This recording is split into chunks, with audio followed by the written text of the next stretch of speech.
आज केंद्रीय बजेट उपस्थापित होती।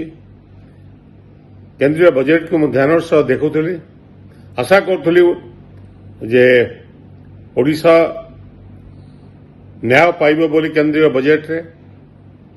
बजेट देखला परे सुनिला परे प्रत्येक ओडिशावासी आज दुखित मर्माहत एवं हताश होती। ओडिशा को प्रताड़ित करा जायछि।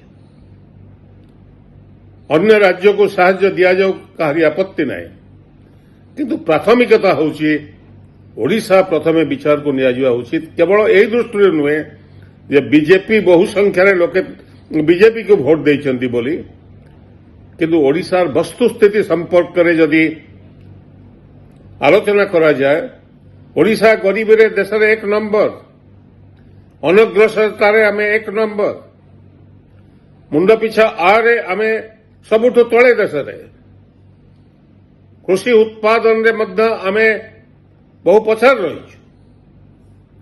दादन खटिबारे आमे भारत वर्ष रे 1 नंबर होइछु।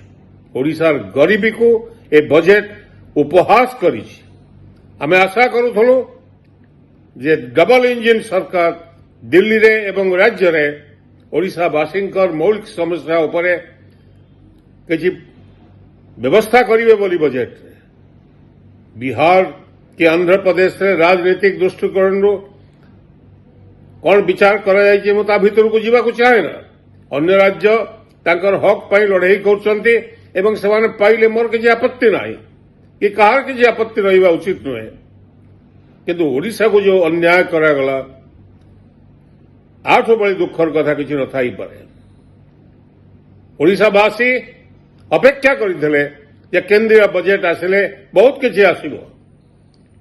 प्रधानमंत्री को आरंभ करी केंद्रीय मंत्री माने, ओडिशार मुख्यमंत्री को आरंभ करी तांकर विधायक बंधु माने बहु कथा कहउथिले, किंतु समस्ते आज मुंड तळु को लगेगी बसिवा स्वाभाविक कारण किछि मिली नहीं बजेट रे, कौन सी आभास भी नहीं ना पूर्वोदय हबो। कौन पूर्वोदय हबो? ओडिशा को केवल लूट करा जाउछि, लुंठन करा जाउछि। ओडिशार खनिज संपदा, ओडिशार रत्न भंडार को प्रतिदिन लूट होउछि लक्ष लक्ष कोटी टंकार संपदा। ओडिशा ए देश जानिवा दरकार। प्रति वर्ष ओडिशा 1 लाख कोटी टंकार अधिक टंका केंद्र सरकार को देता है। केवल रेलवे वर्ष को 40,000 कोटी रु अधिक टंका लाभ दिया इंडियन रेलवे को। खनि खदान को हिसाब कले लक्षाधिक कोटी टंका रु अधिक केंद्र सरकार नियंती एवं ओडिशा को ध्वंस कराती ओडिशार माइनिंग ऑपरेशन रे। ता सत्वे ये जो अविचार आगामी दिन में लोके आर जवाब देवे। लोके